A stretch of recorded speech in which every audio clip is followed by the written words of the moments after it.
যুক্তরাষ্ট্রের নিউ জার্সির স্টেডিয়ামে বিশ্বকাপের ফাইনালে লড়ে স্পেন ও আর্জেন্টিনা। তবে সেই লড়াইয়ের উত্তাপ, আনন্দ আর বিষাদ ছড়িয়ে পড়ে ১২,৫০০ কিলোমিটার দূরে ঢাকার অলিগলি, বিশ্ববিদ্যালয় ক্যাম্পাস, গুলশান বনানী সহ পুরো শহরে। বিশ্বকাপের শেষ রাতে ঢাকাও যেন ভাগ হয়েছিল দুই ভিন্ন আমেজে। যুক্তরাষ্ট্রে বিশ্বকাপের ফাইনালে স্পেন ও আর্জেন্টিনার শিরোপা জয়ের লড়াই শুরু হয় স্থানীয় সময় রাত ১টায়।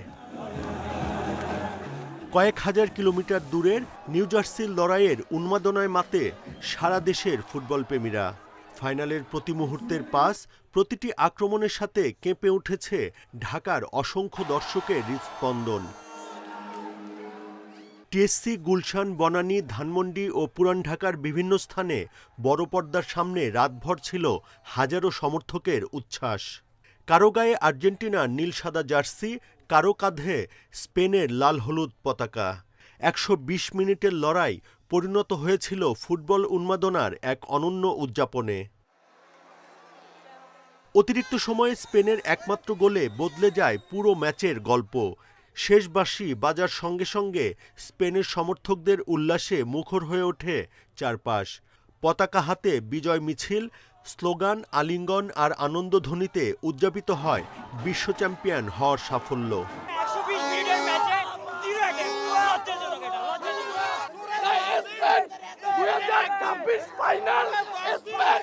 এদিকে টানা দ্বিতীয়বার বিশ্বকাপ জয়ের স্বপ্ন নিয়ে খেলা দেখতে আসা আর্জেন্টিনার সমর্থকদের চোখে মুখে হতাশা আর বিষাদ। কেউ নীরবে বসে থাকেন, কেউ চোখের জল লুকানোর চেষ্টা করেন। মেসির হাতে ওঠা দরকার, বাট মেসির মতন কেউ হয় নাই, হইব না, কোনোদিন হবেও না। কিছু বলার নেই, আমরা এটা নিতে পারতেছি না। এই বিশ্বকাপে সমর্থকদের সবচেয়ে বড় আকর্ষণ ছিল Lionel Messi.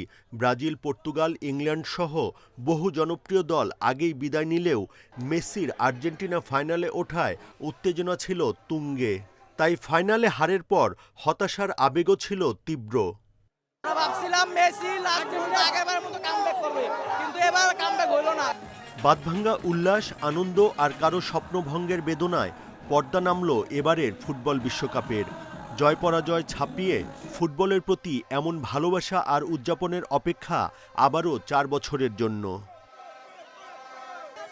Buddhadeb Kundu, independent news, Dhaka. ফুটবলে বিশ্ব সেরার খেতাব এখন স্পেনের। ব্যক্তিগত পুরস্কার জয়েও এগিয়ে তারা। অধিনায়ক রদ্রিগো হার্নান্দেজের হাতে উঠেছে সেরা খেলোয়াড়ের পুরস্কার, গোল্ডেন বল। সেরা গোলকিপার ওনাই সিমন আর সেরা তরুণ খেলোয়াড় পাও কুবার্সি।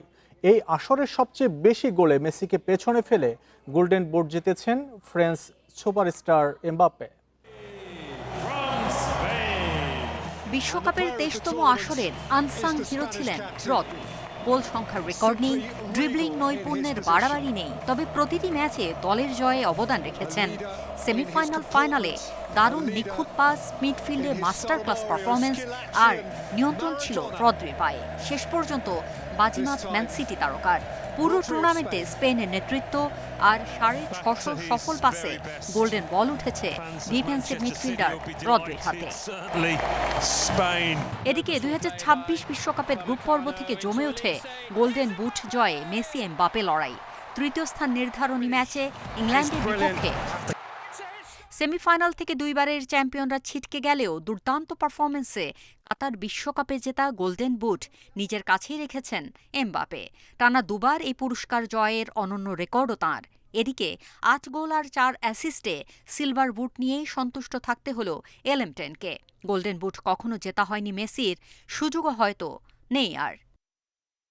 গোল্ডেন গ্লাভস পাওয়ার দাবিদার ছিলেন স্পেন গোলকিপার উনাই সিমন। পেয়েছেন। পুরো আসরে বেলজিয়াম ছাড়ার কোনো প্রতিপক্ষই টপকাতে পারেনি তাঁকে। ৮ ম্যাচে ক্লিন শিট আর দুর্দান্ত ১০ সেভ সিমন। বিশ্বকাপে ৬৪৯ মিনিট জাল অক্ষত রাখার রেকর্ডও করেছেন সিমন। ১৯ বছর বয়সী পাও কুবার্সির হাতে উঠেছে সেরা তরুণ খেলোয়াড়ের পুরস্কার। এবারের আসরে ৮টি ম্যাচ খেলেছেন স্পেন সেন্টার ব্যাক। প্রথম কোনো স্প্যানিশ হিসেবে বিশ্বকাপে পুরস্কার জিতলেন কুবার্সি। ২০ পেরোনোর আগেই দলের শ্রেষ্ঠত্ব উদযাপনের সঙ্গে সেরার পুরস্কার জয়ের সোনালী স্মৃতি আগামী দিনে এগিয়ে রাখবে কুবার্সিকে। Farida Bakhtiyara, Independent News. বিশ্বকাপ ফুটবল ফাইনাল নিয়ে আলোচনা করব। আমাদের সাথে যুক্ত আছেন ইন্ডিপেন্ডেন্ট টেলিভিশনের ক্রীড়া সম্পাদক রাকিবুল হাসান। রাকিবুল হাসান, আপনাকে স্বাগত আমাদের এই আয়োজনে। শুরুতেই জানতে যাচ্ছি, গতকালকে আমরা যে ফাইনাল ম্যাচটি দেখলাম সেখানে আসলে অনেকটা একপেশে ম্যাচ। আসলে ফাইনাল নিয়ে মানুষের যে প্রত্যাশা থাকে, আপনার কি মনে হয় সেই প্রত্যাশা কেন পূরণ করতে পারলো না আর্জেন্টিনা? এক্স্যাক্টলি, একেবারেই সেই প্রত্যাশা পূরণ হয়নি। আমি গতকালও যখন সারাদিন বিভিন্ন বুলেটিনে যুক্ত ছিলাম তখন একটা কথা বারবার বলছিলাম যে স্পেন হচ্ছে এগিয়ে দলগত সামর্থ্য বিচারে, কিন্তু সেই এগিয়ে থাকাটা ঢেকে দিতে পারেন লিওনেল মেসি। কারণ হচ্ছে মেসির শেষ ম্যাচগুলো যেরকম খেলছিলেন সেটা যদি তিনি রাখতে পারেন, কিন্তু সেটা যখন তিনি রাখতে পারেননি তখন কিন্তু পুরো সিনারিও চেঞ্জ হয়ে গেছে। এবং ম্যাচটা আমার ধারণা ছিল যে স্পেন কিছুটা এগিয়ে থাকবে, কিন্তু যখন ম্যাচ শুরু হলো তখন আসলে মনে হয়ে গেল যে এটা আসলে কি খেলা চলছে। কারণ আপনি অবিশ্বাস্য, বিশ্বকাপ ফুটবলের ইতিহাসের কোনো ফাইনালে এমনটা ঘটেনি যে 90 মিনিট কোনো দল আরেক দলের মানে পোস্টে কোনো বল শট নিতে পারেনি। এটা একটা বিস্ময়কর স্ট্যাট হয়ে থাকবে। আর আর্জেন্টিনার ক্ষেত্রে আমি আবার বলছি যে ভক্তরা তো কষ্ট পেয়েছেনই, এবং আমি মানে যখন রাত্রে খেলা দেখছিলাম বা যত আর্জেন্টিনা ভক্তের সঙ্গেও কম বেশি কথাবার্তা হয়েছে, তারাও এক ব্যাগকে মেনে নিচ্ছেন যে এই খেলা তারা আশা করেননি। মানে এটা অনেক ক্ষেত্রে থাকে না যে যখন একটা ফাইনাল হয় তখন কিন্তু টকিং পয়েন্ট থাকে অনেক, কিন্তু এই ফাইনালে কোনো টকিং পয়েন্ট নাই। এই ফাইনালে হচ্ছে সবাই মেনে নিচ্ছে যে স্পেন এমন খেলা খেলেছে যেখানে এক গোল হয়েছে সেটাই ভাগ্য, এক গোল না হয়ে আরও অনেক বেশি গোল হতে পারতো, এবং deserving champion Spain played beautiful football. গতকাল একটা পর্যায়ে কিন্তু মনে হয়েছে যে ম্যাচটি টাইব্রেকারে যেতে পারে। যদি টাইব্রেকারে যেত সেক্ষেত্রে কি আর্জেন্টিনার জয়ের সম্ভাবনা ছিল কিনা? এক্স্যাক্টলি, বিষয়টা সেখানেই একটা দুশ্চিন্তার বিষয় ছিল যে স্পেন এত ভালো খেললো, কিন্তু ম্যাচটা যদি টাইব্রেকারে চলে যেত এবং যখন লাল কার্ড হয়ে গেল আর্জেন্টিনা, তারপরে তো আর্জেন্টিনা আরও বেশি ডিফেন্সিভ হয়ে গেল।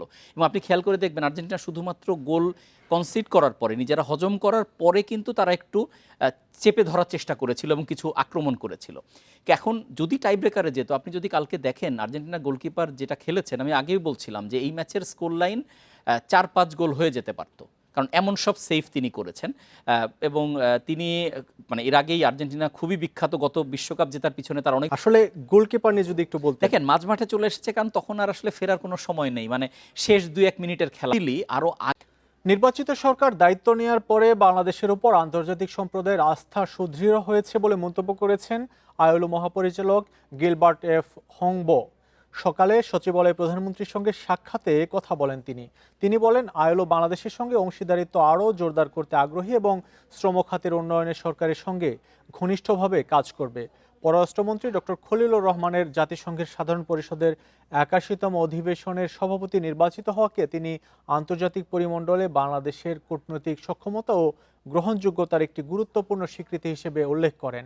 এ সময় আইএলওর ধারাবাহিক সহযোগিতার জন্য তাকে ধন্যবাদ জানান প্রধানমন্ত্রী তারেক রহমান। বলেন, শ্রমিকদের অধিকার সংরক্ষণ এবং নিরাপদ কর্মপরিবেশ নিশ্চিত করাকে সরকার সবচেয়ে বেশি গুরুত্ব দেয়।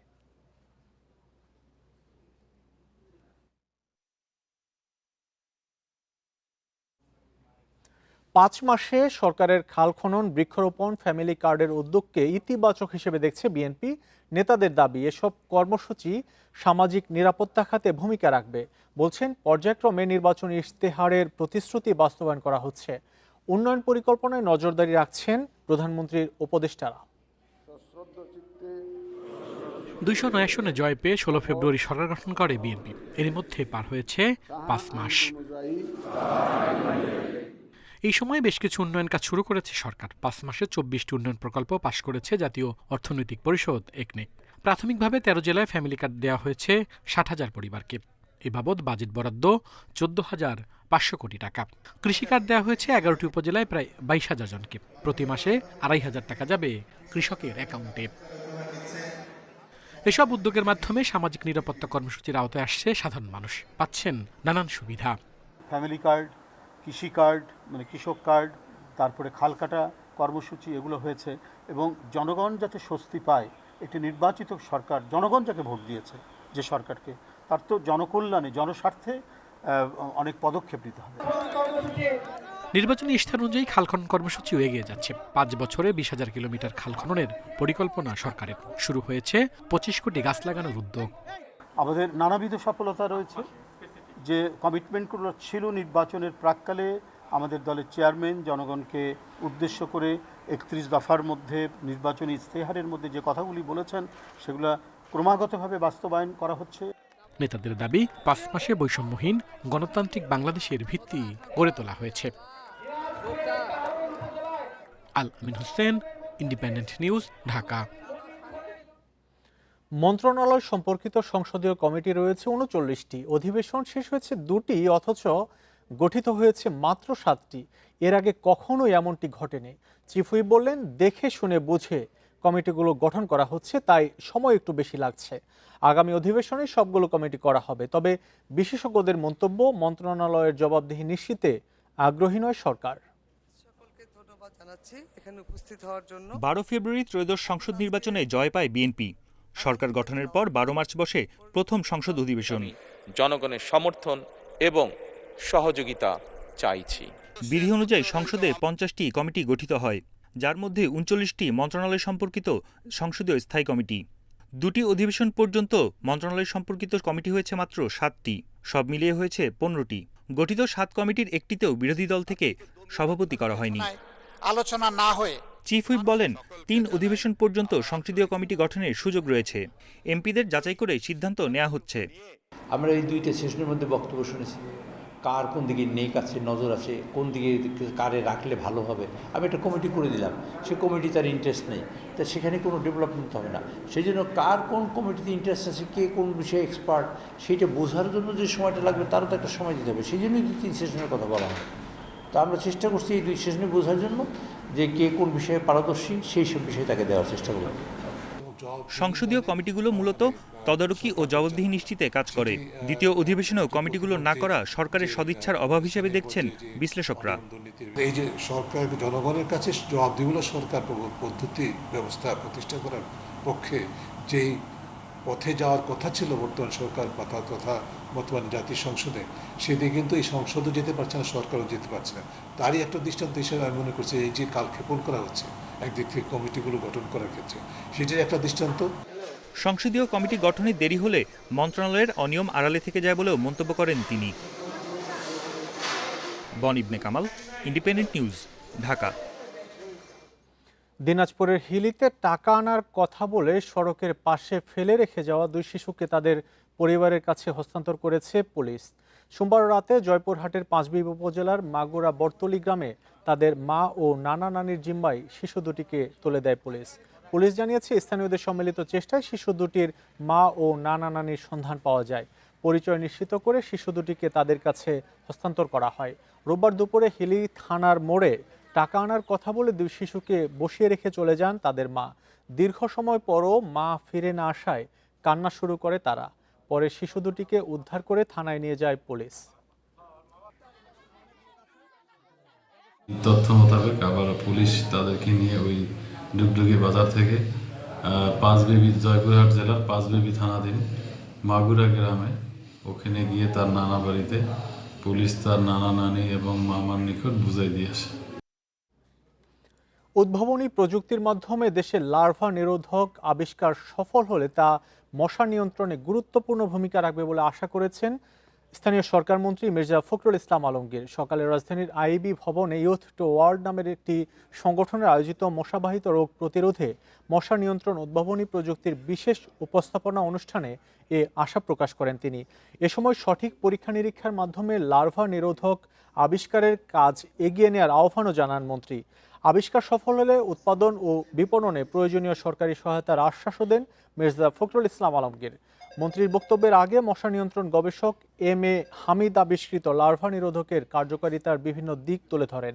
সম্ভাব্যতা যাচাই করে কাজ এগিয়ে নিতে সংশ্লিষ্টদের সহায়তা কামনা করেন তিনি।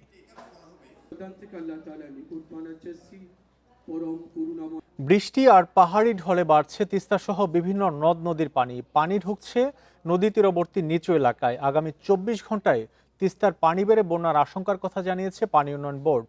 বন্যা পরিস্থিতি মোকাবেলায় ত্রাণ সামগ্রী মজুত রাখা সহ প্রয়োজনীয় প্রস্তুতি নেওয়ার কথা জানিয়েছে প্রশাসন। ভারী বৃষ্টি আর পাহাড়ি ঢলে বাড়ছে তিস্তা, ব্রহ্মপুত্র সহ বিভিন্ন নদ নদীর পানি।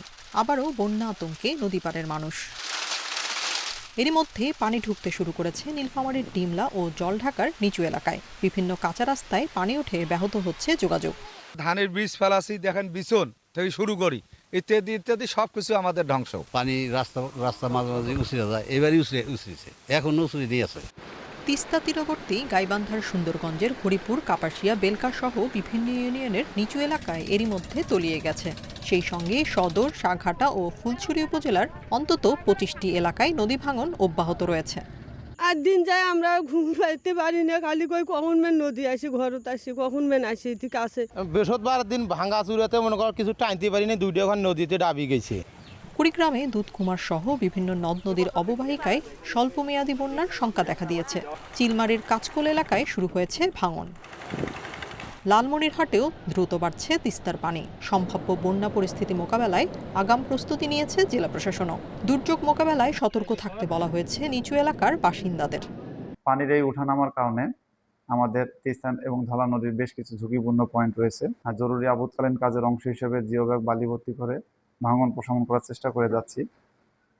এছাড়া আরও যেসব আমাদের ঝুঁকিপূর্ণ এই যে পানির ওঠানামার কারণে দেখা দেবে, আমরা সঙ্গে সঙ্গে ঊর্ধ্বতন কর্তৃপক্ষের অনুমতি সাপেক্ষে জিও ব্যাগ বালি ভর্তি করে ভাঙন প্রশমন করার চেষ্টা করব। শেরপুরের চিল্লাখালী ও মহারশী নদীর পানি বিপদসীমার ওপর দিয়ে প্রবাহিত হচ্ছে। প্লাবিত হয়েছে নালিতাবাড়ি ও ঝিনাইগাতির 3টি ইউনিয়নের নিম্নাঞ্চল। যমুনার তীব্র স্রোতে টাঙ্গাইল তারাকান্দি আঞ্চলিক মহাসড়কের একাংশ ধসে গেছে। বন্ধ রয়েছে যান চলাচল। ভাঙন রোধে জিও ব্যাগ ফেলছে পানি উন্নয়ন board. Tania Nasrin, independent news. কুড়িগ্রামের চিলমারিতে ব্রহ্মপুত্র নদের ডান তীর রক্ষা বাঁধে ফের ধস দেখা দিয়েছে। মাত্র 15 দিনের ব্যবধানে একই এলাকায় নতুন করে প্রায় 60 মিটার ব্লক নদীগর্ভে বিলীন হয়ে গেছে। এতে তীরবর্তী মানুষের মধ্যে ভাঙন আতঙ্ক বেড়েছে। ভাঙন ঠেকাতে জরুরি ভিত্তিতে জিও ব্যাগ ফেলছে পানি উন্নয়ন বোর্ড। চিলমারি উপজেলার ব্রহ্মপুত্র নদের ডান তীর রক্ষা বাঁধের কাঁচকোল এলাকার 3টি স্থানে প্রায় 100 মিটার ব্লক পিচিং ধসে যায় গত 1 জুলাই। তখন জিও ব্যাগ ফেলে পরিস্থিতি নিয়ন্ত্রণে আনা হলেও 15 দিনের মাথায় একই জায়গায় আবারও ধস দেখা দেয়। এ নিয়ে চলতি বর্ষা মৌসুমেই বাঁধটির অন্তত 150 থেকে 160 মিটার এলাকায় ধসের ঘটনা ঘটেছে। ভাঙন অব্যাহত থাকায় আতঙ্কের দিন কাটাচ্ছে স্থানীয় বাসিন্দারা। দ্রুত জরুরি ব্যবস্থা না নিলে বাঁধটির বড় অংশ ধসে যাওয়ার শঙ্কা তাদের। এটা ভাঙে 2টে বস্তা ফেলা বন্ধ হয়, আরেকটাই ভাঙে, সেটাই ভাঙে, যে আরেকটাই হয়, এইভাবে তো চলবে। ঘর দুয়ার ভাঙি ধরিয়ে আমরা কোথায় যাব? আমার যাওয়ার মতো কোনো জায়গা নাই। এই পক্ষে উপায় চলে যায়, ও পক্ষে উপায় চলে যায়। এদিন করতে করতে আমরা বুঝি 100 ভাঙা দিচ্ছি। পানি উন্নয়ন বোর্ড বলছে এরই মধ্যে 1,500-এর বেশি জিও ব্যাগ ডাম্পিং করা হচ্ছে। এছাড়া আরও 12,000 জিও ব্যাগের অনুমোদন পাঠানো হয়েছে। প্রকল্পের রিহ্যাবিলিটেশনের জন্য আমরা একটি প্রকল্প প্রণয়ন করেছি ইতিমধ্যে।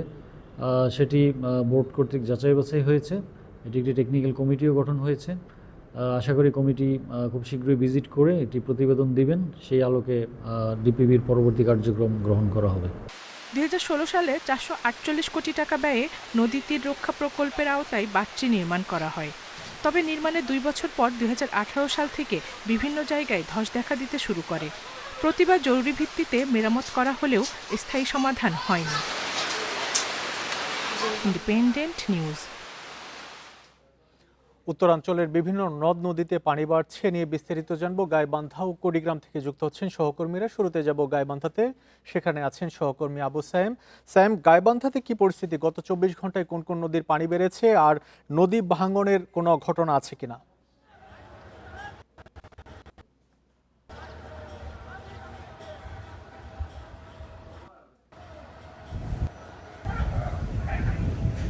দেখুন, গাইবান্ধার তিস্তা, যমুনা, ব্রহ্মপুত্র সহ সবগুলো নদ নদীর পানি আবারও বাড়তে শুরু করেছে। সকাল 6টা থেকে আজ দুপুর 12টা পর্যন্ত পানি উন্নয়ন বোর্ডের তথ্য অনুযায়ী তিস্তা নদীর পানি কিন্তু 7 সেন্টিমিটার বেড়ে বিপদসীমার 34 সেন্টিমিটার নিচ দিয়ে প্রবাহিত হচ্ছে।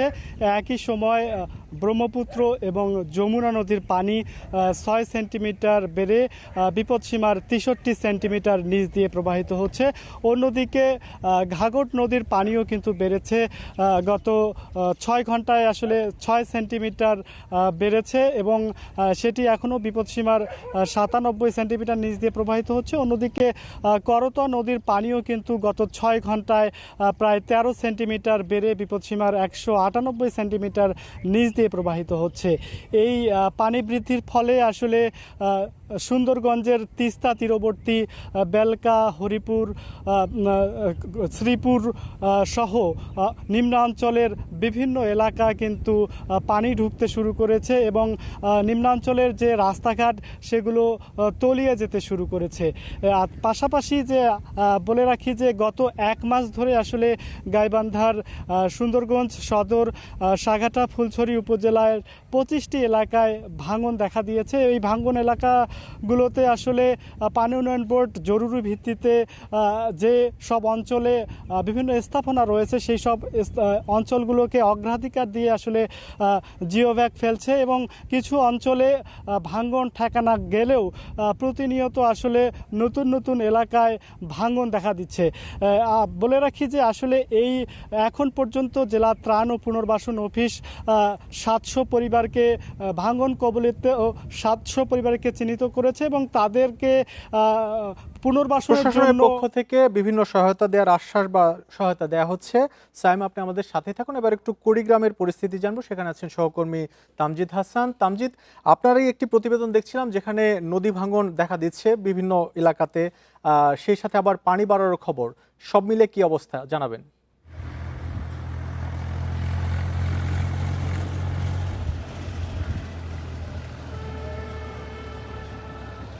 সব মিলিয়ে আমরা সকাল 6টা থেকে দুপুর 12টার পর্যন্ত যে আমরা পানি উন্নয়ন বোর্ডের দেওয়া তথ্য উপাত্ত পাচ্ছি তাতে কিন্তু কুড়িগ্রামের ধরলা, ব্রহ্মপুত্র, তিস্তা, দুধকুমার নদীর পানি কিন্তু ধীরে ধীরে বৃদ্ধি পাচ্ছে। এটি এখনও আশঙ্কাজনক পর্যায়ে না গেলেও কিন্তু শঙ্কা থেকেই যাচ্ছে। আমরা দেখেছি যে গত 6 ঘন্টার ব্যবধানে এই যে 7টি পয়েন্টে কুড়িগ্রামের নদ নদীর পানি হিসাব করা হয়, এখানে কিন্তু পানি গড়ে 2 থেকে 13 সেন্টিমিটার পর্যন্ত বৃদ্ধি পেয়েছে। তার মধ্যে সবথেকে বেশি বৃদ্ধি পেয়েছে ব্রহ্মপুত্র দুধকুমার নদের পানি, যেটি 13 সেন্টিমিটার বৃদ্ধি পেয়েছে গত 6 ঘন্টার ব্যবধানে।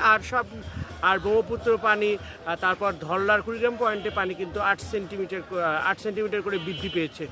তো সব মিলিয়ে কুড়িগ্রামে এখন পর্যন্ত বন্যা সে আকারে ধারণ না করলেও নদীর পানি বাড়ায় কিন্তু নদী পাড়ে মানুষের মধ্যে বেশ আতঙ্ক বিরাজ করছে। একটু যদি জানিয়ে রাখি যে আপনি যে বাঁধটির কথা বললেন, সে বাঁধটিতে কিন্তু এখন তুলনামূলক কম আকারে ভাঙছে, কিন্তু সেখানেও কিন্তু ভাঙন রয়েছে। আমি সকালে সেখানকার বাসিন্দাদের সাথে কথা বলেছি, তারা আমাদের যেটি জানিয়েছেন যে এখনও ছোট ছোট আকারে সেই ভাঙন দেখা দিয়েছে। কিন্তু পানি উন্নয়ন বোর্ড কিন্তু সেখানে গতকাল পর্যন্ত 1550 বস্তা জিও ব্যাগ তারা কিন্তু সেখানে ডাম্পিং করেছে এই ভাঙন রক্ষা করার জন্য। পাশাপাশি পানি উন্নয়ন বোর্ড আমাদের যেটি জানিয়েছে, বর্তমানে কুড়িগ্রামে যে পয়েন্টগুলোতে ভাঙন রয়েছে তার মধ্যে 38টি পয়েন্টে কিন্তু তারা জরুরি ভিত্তিতে এই ভাঙন রক্ষার্থে দেখা দিচ্ছে, সেখানে দ্রুত ব্যবস্থা নিচ্ছে পানি উন্নয়ন বোর্ড। তামজিদ এবং সায়েম, আপনাদের দুজনকে অনেক ধন্যবাদ আমাদের সাথে যুক্ত হওয়ার জন্য।